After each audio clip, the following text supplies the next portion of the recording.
네, 월스트리트 모닝 브리핑 함께하고 있습니다. 오늘 우리 글로벌 인터뷰에는 AFW 파트너스 이선엽 대표와 함께하도록 할게요. 대표님 어서 오세요. 예, 안녕하십니까. 저희가 잠깐 이제 광고 나가는 사이에 빈센님께서 들어오셔가지고 이선엽 대표님께 파이팅을 외쳐주시고 이게 가셨어요. 운이 좋은 건지 제가 나오는 날은 거의 다 올랐던 것 같습니다. 그래서 제가 말씀드렸잖아요. 월화수목금 다 나오시라고.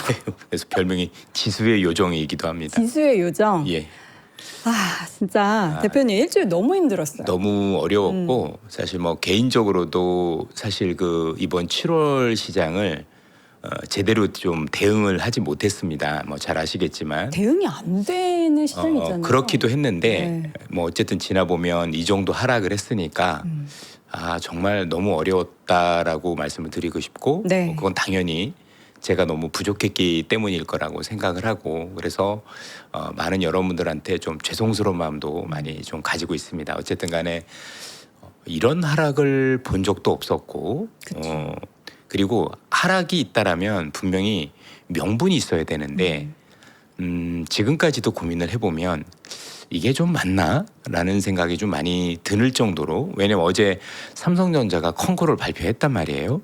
그러면 그 컨콜에서 우리가 기존에 알던 거하고 달라진 게 있었던가요? 더 좋은 것을 확신할 수 있고 확인할 네, 수 있는 네. 콩콜이었죠. 그리고 나서 오늘 미국 시장이 올랐다? 네. 그리고 제가 그것 때문에 이번에 하락 기간 동안 어쨌든 보고서란 보고서는 다 봤습니다. 네네. 그런데 외국계 보고서와 국내 보고서의 온도차가 굉장히 많이 컸습니다. 무슨 얘기냐면 외국계 보고서들은 거의 대부분 하락의 이유를 기계적 매도에서 많이 찾았습니다. 수급에서. 예, 수급에서 많이 찾았고 모르겠습니다. 국내 증권사들은 뭐 나름대로 또 그 어떤 그 뷰에 대한 나름대로의 논리가 또 있을 거니까 우리가 그건 존중을 해야 된다라고 생각을 많이 하는데 네. 온도차가 좀 많이 달랐다라고 말씀을 드리고요. 어쨌든 간에 하락은 하락이었고 뭐 상처도 많이 크셨을 거라고 생각을 합니다. 여기서 이제 우리 투자자분들한테 조금 당부드리고 싶은 게 있다라면 네. 많이 힘드실 거라고 생각을 하는데 여기서 이제 그 손실이 난 걸 어떻게든 만회하려고 노력을 하셔야 될 거고 앞으로도 필요할 텐데 이게 마음이 급해서 내가 정말 빠르게 뭔가를 만회를 해야지라고 서두르시면 사실 더 다치는 경우들이 되게 많습니다. 네. 힘들고 어렵으시겠지만 일단은 벌어진 현상을 어쩔 수는 없는 거고 현 상황에서 내가 지금부터 조금 더 잘 쌓아 나가서 다시 일어서야지라는 생각을 가지고 사실 좀 긴 흐름으로 보시면 저도 그런 경우 되게 많았거든요. 그래서 그렇게 하시면 여러분들께서도 저는 좋은 결과가 있으실 거라고 생각을 해요. 그래서 혹여나 뭐 너무 어려우시고 제가 보니까 저희뿐만이 아니라 뭐 여러분들뿐만이 아니라 만나는 분들 다 비슷했고 너무 힘들어 하시더라고요. 그래서 정말 잘 되셨으면 좋겠고 네, 네. 예 그리고 그 과정 속에서 너무 서두르시구나 그래서 조금 판단을 잡고 그르치고 그로 인해서 자꾸 이제 꼬여가는 일이 없으셨으면 하는 바람을 좀 가지면서 시작을 하도록 하겠습니다. 네. 예. 우리 이 대표님께서도 정말 오랜 기간 시장을 바라보셨겠지만 이렇게 짧은 기간에 큰 폭으로 그리고 달라진 것이 없는 상황에서 수급이 이 정도로 쏟아지면서 시장을 밀어내린 적이 있었나 싶어요. 처음이고요. 예. 그러니까요. 많이 처음이고 네. 그래서 오늘 그런 얘기들을 조금 드릴까 합니다. 왜냐하면 보통 이 정도 하락을 하면 어쨌든 저희가 놓치는 게 있을 수 있다라는 걸 가정을 해야 돼요. 보통 일반적으로 시장을 놓고 보면 저희들이 다 아는 게 아니고 뭐 꼭지에서 다 맞출 수도 없고 그러면 어쨌든 간에 내리면 분명히 제가 모르는 뭐가 있을 거고 또는 제가 잘못 생각한 무엇이 있을 거란 말이에요. 그러면 그런 것들 하나하나 잡아서 제가 이런 걸 놓쳤군요. 제가 이런 걸 그냥 이래야 되는데 지금 돌아보고 다시 고민을 해보면 과연 이게 맞나 싶을 정도의 생각이 많이 들 정도입니다. 그러면 일단은 이거부터 한번 보도록 하겠습니다. 네, 첫 번째 볼까요? 장표를 보시면요. 지금 AI 병목 현상이 진화가 이상하게 돼가고 있죠. 무슨 얘기냐면 처음에 AI가 나왔을 땐 GPU가 병목이었고 그다음에 전력이 병목이어서 변압기들이 움직였고 얼마 전까지는 메모리가 병목이었잖아요. 근데 지금은 누가 생각해도 금융이 병목이죠. 이제 좋아. GPU도 사야 되고 전력도 깔아야 되고 메모리도 해야 되다 보니 네. 이제는 더 많은 돈들이 필요한데 흔히 얘기하는 하이퍼스케일러들이 현금 흐름이 조금 문제가 되기 시작하더라. 네. 자, 여기서 중요한 건 우리가 생각한 하이퍼스케일러들의 잉여 현금 흐름이 마이너스가 났다라는 얘기는 이 애들이 현금이 없다는 얘기가 아닌 거 아시죠? 그쵸. 현금도 지금 가지고 있는데 분기별로 들어오는 돈의 드디어 흐름이 들어오는 것보다는 나가는 게 많아졌다는 얘기예요. 그래서 최소 두세 분기 정도는 투자를 할 만한 돈들은 있는 기업도 있고 없는 기업도 있습니다. 기업에 따라서 많이 다르긴 하지만 그래서 오해하실 수 있어서 돈이 앞으로 부족해질 가능성이 되게 높은 거죠. 그렇게 되면 이제는 차입에 의존하는 구조가 많이 나올 수 있을 건데 네. 그렇게 됐을 경우 이 차입 여건과 관련해서 최근에 금리도 높고 그렇죠? 또 하나는 투자했을 때 대비해서 수익률이 높지 않은데 가능하겠느냐는 의구심들이 좀 많은 게 네. 현재 시장의 모습이었겠죠. 그렇죠? 나름대로. 그럼 한번 보도록 할게요. 최근에 시장에서 알고 있었던 하락의 요인은 정확하게 반도체와 관련해서는 공급 과잉 우려와 수요 감소 우려가 동시에 있었을 거예요. 네. 근데 이것 때문에 다 빠진지는 알 수는 없지만 그런데 그러면 각각이 뭐냐면 지금 말씀드린 것처럼 하이퍼스케일러들 우리가 생각한 빅테크 기업들은 현재 의지는 강하죠. 내가 AI를 해야 되겠고 생존을 위해서 정말 돈을 많이 써야 돼라고 생각을 해서 지금 빅테크 기업은 ROI 즉 투자 대비 수익률 내가 투자했는데 그거 대비 얼마나 수익률을 거두느냐보다는 아직까지는 생존에 우위를 두고 있어요. 그거 너무 중요하죠. 너무 중요하지만 그래도 나는 지금 훨씬 더 많은 생존이 더 중요해라고 얘기를 해서 투자를 더 늘리겠다라고 얘기를 했고 방금 전에 아마존 같은 경우는 결국 이 데이터 센터가 돈이 된다는 걸 보여줬죠. 그러니까 데이터 센터가 돈이 안 되는 게 아니에요. 문제는 돈이 없는 애들이 하거나 경쟁력이 없는 메타 같은 기업들이 문제였던 거지 실제 돈이 되는 기업들도 있었더란 얘기입니다. 네. 일단 되게 중요한 건데 네. 어쨌든 간에 이 핵심 촉매가 앞서 말씀드렸던 잉여 현금 흐름이 마이너스로 이번 분기에 전환이 됐었던 거고 그렇게 되면 시장에서는 앞선 고민이 야 앞으로 더 투자는 늘려야 될 텐데 너희들 돈은 떨어져 가고 있는 거고 더 많은 돈을 빌려야 될 텐데 금리도 높고 또는 빌려주는 사람 입장에서는 생존보다는 투자 대비 수익률이 그 사람들은 더 중요할 거거든요. 이게 입장이 다르죠.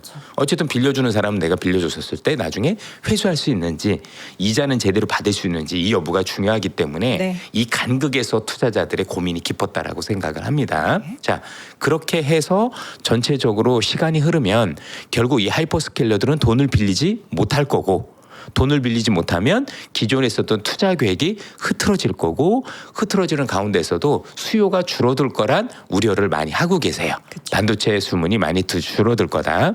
그런데 어제 삼성전자가 얘기한 거는 온도가 너무 다르죠.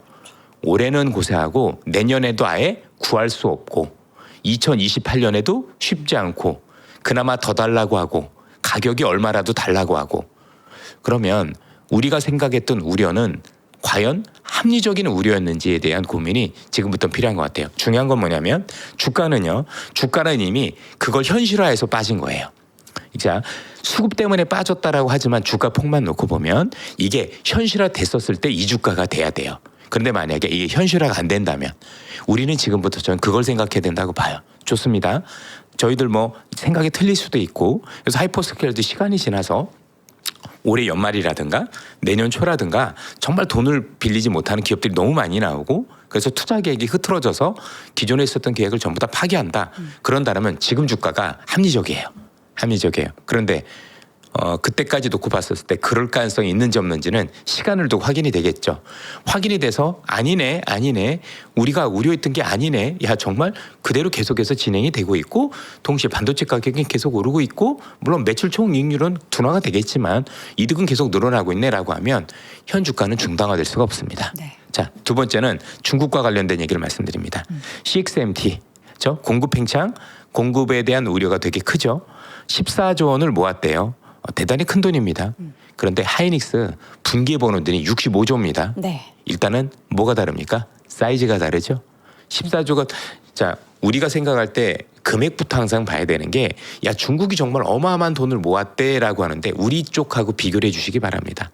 삼성전자는 분기에 85조를 벌었습니다. 네. 그렇죠? 근데 이렇게 해서 모은 게 14조입니다. 물론 작은 돈이 아닙니다. 큰 돈입니다. 그래서 이 기업이 증설을 하겠다라고 얘기를 했습니다. 그런데 증설이 올해 내년에 가능합니까? 불가능하죠. 지금부터 시작한다고 해도 빨라도 2028년일 텐데 그것도 여러분들 아시는 것처럼 이 기업이 짓는 공장이 HBM 공장인 걸 알고 계시죠? HBM 공장. 근데 HBM의 단점이 뭐냐면 HBM은 많이 쌓아야 되기 때문에 더 많은 웨이퍼를 씁니다. 더 많은 웨이퍼를 쓰면 기존에 있던 D램 생산은 더 줄어듭니다. 그거 알고 계시나요? D램 생산은 훨씬 더 줄어듭니다. 근데 더 웃긴 게 뭔지 아십니까? CSMT 지금 HBM 짓는데 불량률이 얼마인 줄 아시죠? 90%요. 90%는 다 버리고 있습니다. 나머지 10% 가지고 하는 건데 결국 다 버리고 있다는 얘기죠. 근데 공급 과잉 우려가 이때가 나온다라는 게 과연 합리적인 건지. 자, 시간을 두고 우리를 위협할 수 있다? 맞는 얘기죠. 저도 충분히 동감합니다. 우리나라 국가를 위협할 정도도 있겠죠. 그런데 주가 측면에서 올해 내년에는 그게 보이나요? 아니다라는 게 되게 중요하지 않나요? 네. 참고로 이 CXMT가 우리나라에서 물건을 팔고 있습니다. 저는 이것 때문에 최근에 이 물건을 사는 기업들을 직접 만나봤습니다. 자, 여기 보시는 분들 중에서 저하고 만나뵌 분들이 있을 겁니다. 네네. 얼마에 파는 줄 아십니까? 현물 가격보다 더 비싸게 팝니다. 10배 올려서 팝니다. 와. 지난해 대비해서. 그거 알고 계시나요? 몰랐어요. 공급 과잉이면 10배 올려서 팔 수 있을까요? 그렇지 않나요? 그죠? 그다음에 이 노광 장비 국산화라는 것도 3년 내 불가능하다는 거 이미 알고 계시지 않습니까? 아직은 카더라라고 실체로 공개한 적도 없습니다. 그리고 우리가 했던 ASML이 이거를 실제 투입을 할 때도 시험부터 여러 가지 부분을 통해서 어떻게 됐나요? 아시는 것처럼 정말 많은 시간이 걸렸죠. 그래서 분명히 이 자체적으로 놓고 보면 우리한테 너무나도 큰 제가 볼 때 위험 요인이라는 건 인정을 해야 될 것 같아요. 네. 그러나 지금 주가 하락을 정당화하는지 맞는지는 저는 잘 모르겠습니다. 제가 뭐 반도체 전문가도 아닌데 이게 맞다 틀리다라고 말씀드릴 수는 없을 것 같습니다. 그러나 현재 주가는 그래서 중국이 공급 과잉도 있을 거고 하이퍼스케일러들이 수요를 줄일 거라는 걸 다 반영했다라는 게 중요한 겁니다. 그렇죠? 그 정도도 반영하고도 남은 게 되게 중요한 거죠. 그런데 그게 아니면은요. 중국의 우려가 있긴 하지만 이게 시간 타이밍상으로 꽤 시간이 여유가 있다라면요. 그다음에 하이퍼스케일러들이 그래서 수요를 제약할 거라고 했는데 수요가 제약이 되지 않는다라면은요. 네. 왜냐하면 삼성전자도 하이닉스도 마이크론 테크놀로지도 현재 생산하고 있는 반도체를 하이퍼스케일러들한테 하이퍼스케일러들이 원하는 양의 절반밖에 못 대주고 있습니다. 일전에도 말씀드렸지만 전체를 다 주고 있다라면 거기서 일부 수요가 훼손되면 가격이 내려갈 수도 있겠죠. 자, 지금 100이라는 그 우리가 알고 있는 공급이 있는데 지금 수요는 200이 훨씬 넘죠. 그렇죠? 그런데 여기서 200 중에서 한 30 정도 없어서 170이라고 볼게요. 그러면 가격이 빠질까요? 절대 그렇지 않죠? 네. 서울대 경제학과가 있을 겁니다. 되게 훌륭할 거라고 생각을 합니다. 여기 지원하신 분들은 허수가 없죠? 근데 그게 경쟁률이 100대 1인데 70대 1이라고 점수가 내려가겠습니까? 아니죠. 저는 잘 모르겠습니다. 제 생각이 많이 틀렸을 거라고 생각을 하고 사실 이번 시장에서 저도 놓친 게 너무 많아서 개인적으로 굉장히 부끄럽게 많이 생각하고 있는 사람이지만 되돌아서 고민해보면 이 주가는 이런 어떤 우려들을 현실화될지도 잘 모르는 것들을 너무 과도하게 반영하고 있다라는 생각을 저는 개인적으로는 가지고는 있습니다. 주가 하락 폭만 보면 물론 이게 그렇게 된다라면 이건 온당한 거죠. 근데 그 온당한 게 내년 초에 와야 됩니다. 저 3년 뒤에 4년 뒤에 오면 되는 건 아닌 거라고 생각을 하고 있고 그런데 어제 전자도 하이닉스도 딴 얘기를 하고 있죠. 자, 지금까지 발표됐었던 모든 하이퍼스케일러들은 똑같은 얘기합니다. 네. 나는 투자를 더 할 겁니다. 그리고 아직까지 돈을 빌리지 못했다는 소식은 들려오고 있지 않습니다. 네. 그리고 동시에 이 관련 기업들은 야 무슨 소리야 올해 내년 구할 수 있으면 구해봐. 오늘도 얘기를 하고 있다라는 거죠.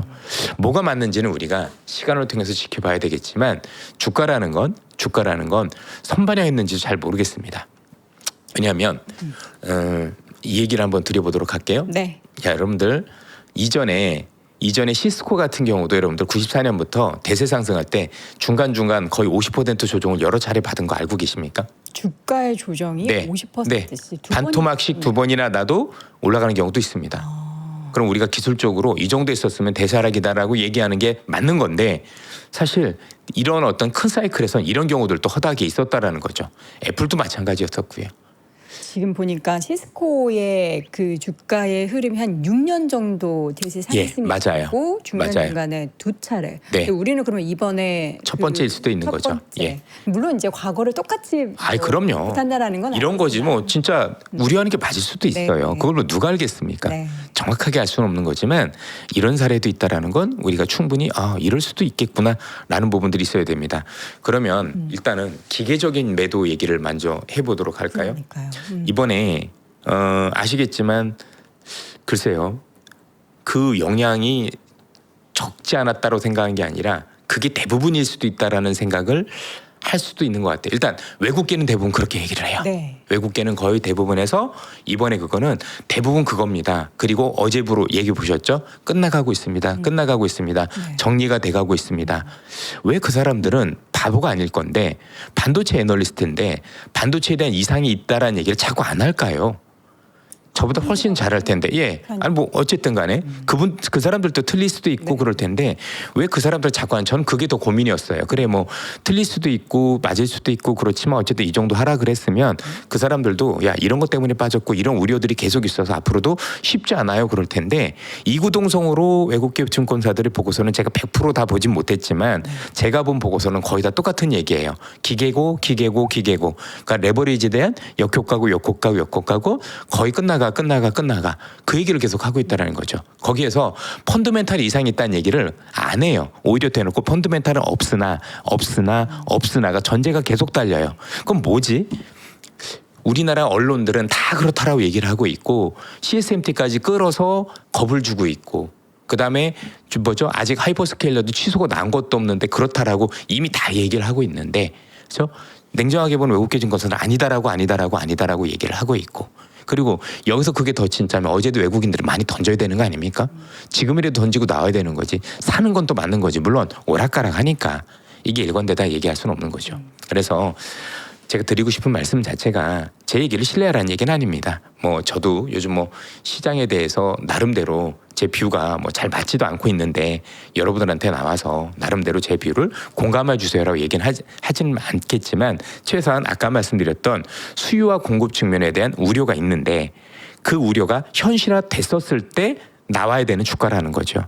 근데 이게 현실화 안 된다면 현실화 되면 뭐 그냥 이거가 정당한 거고 안 된다라면 근데 지금 업계 돌아가는 현상들은 안 되는 걸 가정하고 움직이는 게 아니라 야 그럴 균열도 없다라고 얘기를 하고 있는데 이걸 우리가 그것 때문에 빠졌다라고 단정짓게 맞는 건지 이게 왜 되게 중요한 거냐면 만약에 여러분들 단순히 기계 때문에 많이 빠졌다라면 기계가 거의 대부분이었다라면 쉽게 얘기해서 레버리지에 대한 부분이 대부분이었다라면 올라오는 것도 다를 수 있는 거고 우리가 생각하는 것보다 회복도 어떻게 됐습니까? 다는 아니라 하더라도 의외로 하실 수도 있는 반면 정말 그 우려가 진짜여서 한다라면 앞으로 향후 주가의 방향이 달라지는 거죠.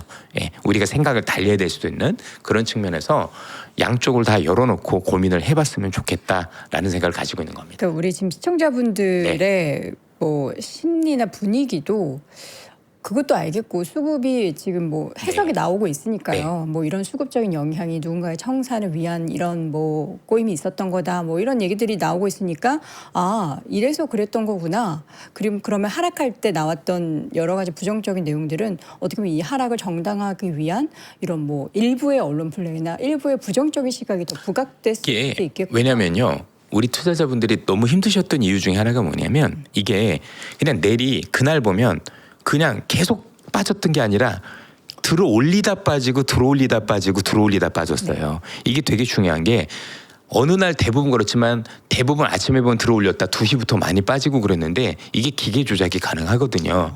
왜냐하면 우리 투자자분들이 심리적으로 위축이 많이들 계시단 말이에요. 그죠?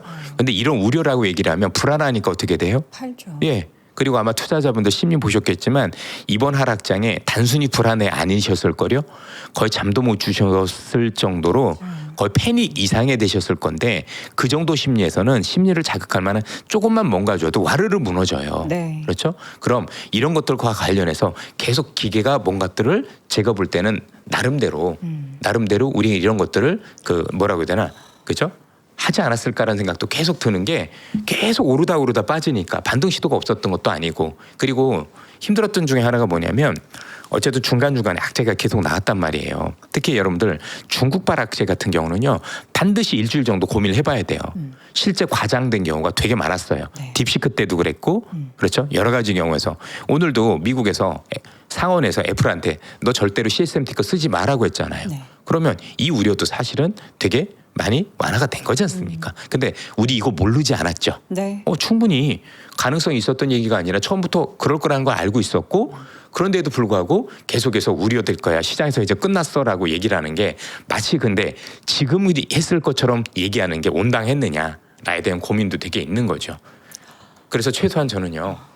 나오신 분들 너무 잘하신 분들 많으니까 당연히 저보다 능력 있으신 분들이고 인정을 하는데 우리가 나와서 얘기를 일단 최소한 양쪽으로는 다 같은 얘기를 해야 되는 거 최소한 팩트는 정확하게 얘기를 하고 그래도 빠진다라면 분명히 우리가 놓치는 게 있을 거고 또 이런 것들이 나중에 시간을 지나서 머지않은 시기에 이게 2, 3년 뒤에 못 빌린다라면 주가 이거 아니에요. 당장 내년 초부터 이렇게 돼야 돼요. 그렇죠?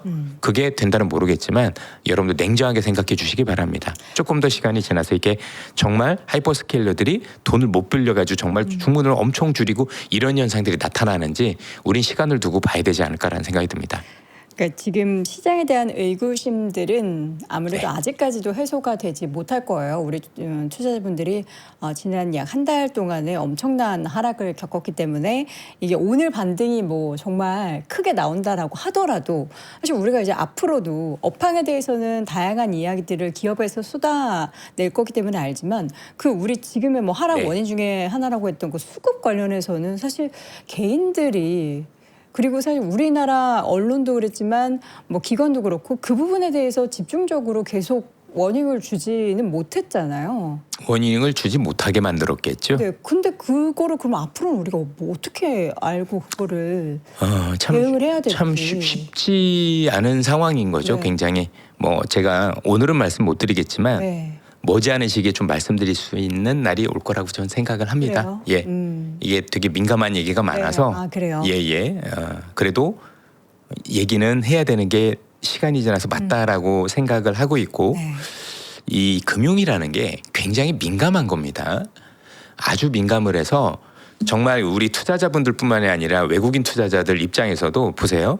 앞으로도 이런 정책이 돈이 될 것 같아라면 들어오겠죠. 네. 야, 근데 이렇게 되면 안 될 것 같은 데면 돈이 안 들어올 거잖아요.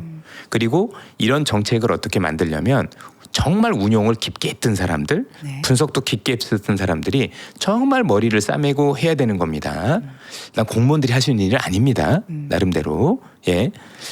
제대로 안다라고 생각지 않아요. 나름대로. 그래서 지금은 제가 말씀드리긴 그렇고요.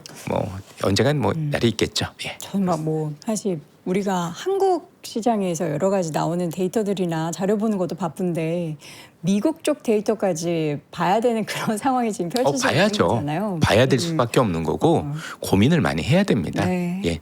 어쨌든 다시 한번 이번 시장에 제가 좀 많이 부족했고 그로 인해서 제 대응도 제가 볼 때 많이 부족했다라고 생각을 합니다.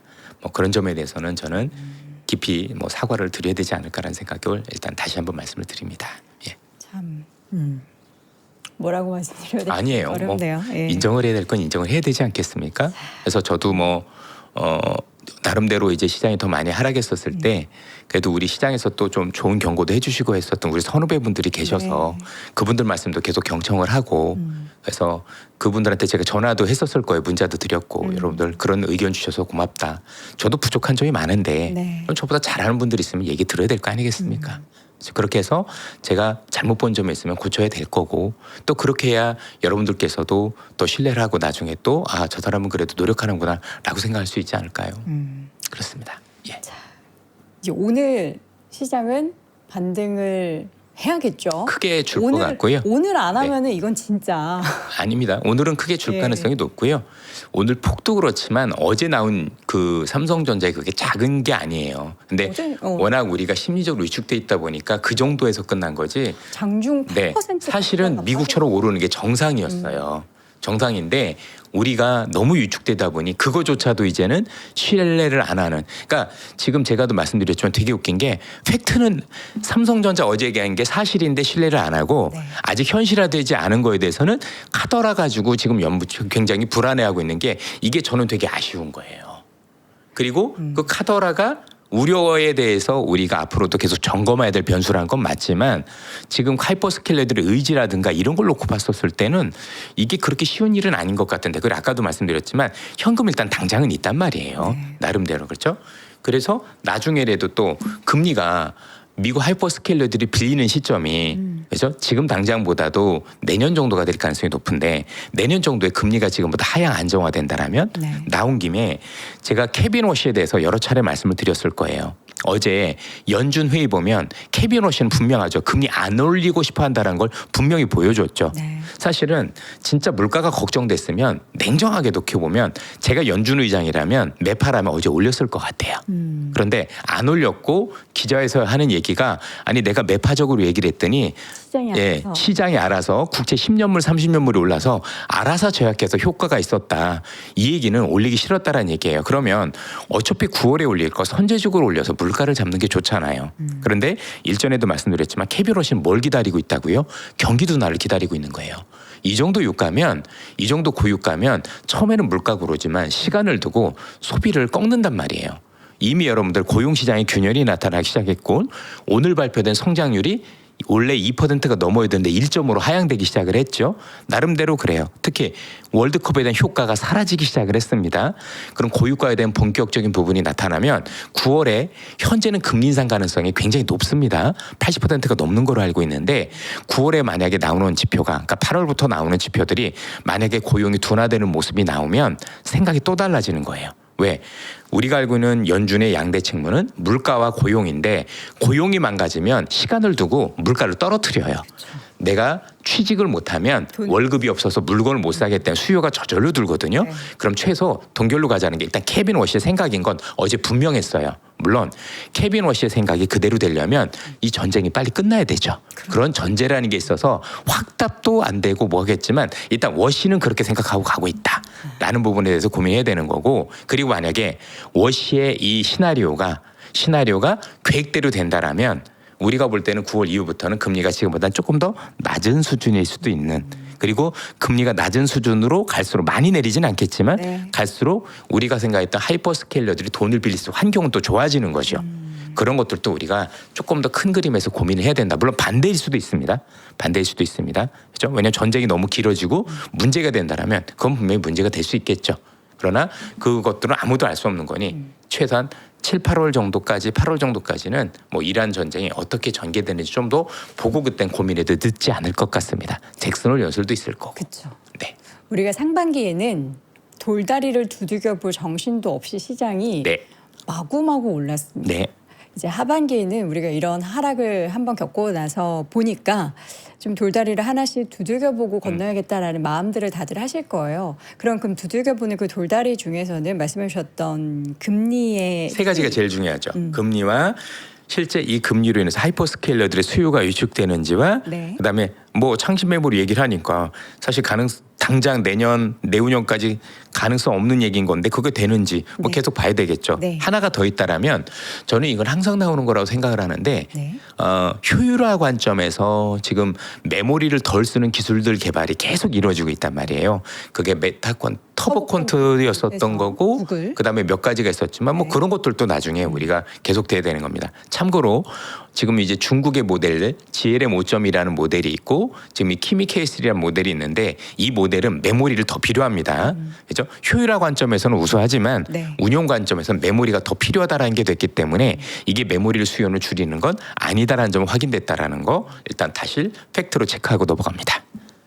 그래서 그래 앞으로 지금 팩트와 정말 대단한 팩트와 그렇죠? 지금 현실화되지 않은 우려 사이에 지금 우리 투자자분들이 되게 갈팡질팡할 수밖에 없는 저는 상황이다라고 생각을 합니다. 근데 중요한 건 이 현실화되지 않은 우려가 이미 주가에는 다 반영이 됐습니다. 네. 이 정도 주가에는. 근데 이게 우려가 현실화된다라면 뭐 그렇죠? 반등도 제약을 할 거고 쉽게 올라오지도 못할 거고 이전 고점도 못 찾을 거지만 네. 반대로 그게 현실화가 안 된다라고 가정을 하면 단계적으로 하나씩 밟아서 올라가겠죠. 그러니까 이거는 뭐 우리가 확인해가면서 가야 될 부분이겠지만 모든 것들에 대해서는 극단적으로 부정적으로만 볼 게 아니라 팩트는 아직까지는 유지가 되고 있는 거고 현실화되지 않은 가정은 그 가능성이 낮아지고 있는 상황이 아닌가라는 생각이 들어서 일단은 거기에 대한 어떤 부분을 우리가 확인하면서 계속 주가를 바라봤으면 좋겠다. 다만 서두르진 않으셨으면 좋겠다는 말씀을 드립니다. 그리고 어제 시장을 여러분들이 보셔서도 아시겠지만 사실 상반기에 반도체 두 종목으로 인해서 그 쏠림이 발생했을 때 시장이 그렇게 건강한 상승은 아니었잖아요. 아니긴 했죠. 네. 그럼 하반기에도 과연 또 반도체 쏠림이 또 나타나면 어떡하지라는 그런 우려 속에서 저는 어제도 그렇고 최근 시장에서 보면은 다른 섹터들 사실 지난주에도 말씀해 주셨잖아요. 반도체가 주도주고 포트에는 분명히 하반기에도 주도 역할을 할 텐데 다른 쪽을 좀 봐라라는 말씀을 하셨는데 아마 지금은 아직까지 명확하게 그게 보이지는 않으실 것 같은데 한두 주 정도 시장의 추이를 보면서 그렇게 포트폴리오 좀 담아갈 섹터들이 조금 더 늘어나는 상황. 그거는 미국 중심으로 보면 그렇게 되고 있는 게 보여요. 미국은 이미. 네네. 네. 근데 우리도 따라가요. 미국만 가는 건 아니라 네. 전 세계 움직이면 같이 움직입니다. 왜냐하면 AI라는 또는 다른 산업에 좋아지는 점들은 네. 미국과 한국이 달리 움직이지는 않습니다. 그렇죠. 그런 점에서 일단은 관찰해 보실 필요가 있다라고 생각을 하고요. 마지막으로 좀 부탁 말씀을 드리면 네. 이런 변동성에선 무리한 매매라든가 레버리지 이렇게 하면 못 견디세요. 그렇죠. 보통 레버리지 상품의 음의 복리 효과가 되게 크기 때문에 사실 권하지 않는 경우가 굉장히 많은 건데 어떻게 보면 지금 가만히 내 돈으로만 들고 있어서 견디기가 힘들 텐데 레버리지라는 걸 사용을 하시면서 특히 많이 빠지다 보니까 조금 더 여러분들께서 급한 마음에 아마도 좀 더 수익률을 많이 하기 위해서 그러셨을 거라고 생각을 합니다. 근데 이 변동은 우리가 생기고 나서 겪어보지 못했던 변동이기 때문에 네네. 사실 이런 것들에 대해서 혹시 굉장히 프로 투자자고 오래 경험이 있으시고 트레이더를 잘하는 분들이라면 저는 잘 모르겠는데 그렇지 않다라면 이게 참 쉽지가 않습니다. 특히 레버리지 매매는 거의 대부분 당일로 끝내는 경우가 일반적이에요. 들고 가는 건 사실 제가 볼 땐 좋은 매매 전략은 아니라고 판단되거든요. 그런데 이거를 자꾸 그렇게 하시는 분들이 너무 늘어나는 것 같아서 저는 조금 그건 좀 걱정이 좀 많이 되더라고요. 그래서 가급적이면 여러분들 무리는 좀 안 하셨으면 좋겠다는 말씀을 또 드립니다. 예. 사실 이제 매주 금요일마다 새벽에 저희가 이선호 대표님을 이제 모시고 있는데 항상 이제 장군님의 그 뭔가 근엄함과 시장에서 다들 이제 힘들게 쓰러져도 그거 다 이제 안고서 가시려는 그 마음을 저는 늘 느꼈거든요. 근데 최근 한 달 사이에는 대표님의 표정이나 이런 목소리가 너무 힘이 없으셔서 5kg 빠졌습니다. 예. 그러니까 마음고생이 다들 예. 누가 그런 얘기를 하죠. 위고비보다 더 센 게 괴자고비다라는 얘기를 해서 저는 여실히 느끼고 있습니다. 이거 웃으면 안 예. 되는데 웃음이 났네요. 아, 예. 지금 또 그 상황에서도 개그를 해주신 거잖아요. 좀 많이 먹는데도 예. 빠진 겁니다. 위고비보다 더 힘든 게 계좌고비다. 고비를 여러분들 우리 다 같이 원래 좀 위기를 원래 같이 좀 이겨내면 더 끈끈해지잖아요. 부디 위기의 끝이었으면 좋겠습니다. 여러분들도 저희도 우리 이선호 대표님도 바라는 위기의 끝이 어제였기를 바라보도록 하겠습니다. 자, 오늘 AFW 파트너스 이선엽 대표와 함께 또 진솔한 이야기 나눠봤습니다. 대표님 말씀 고맙습니다. 감사합니다.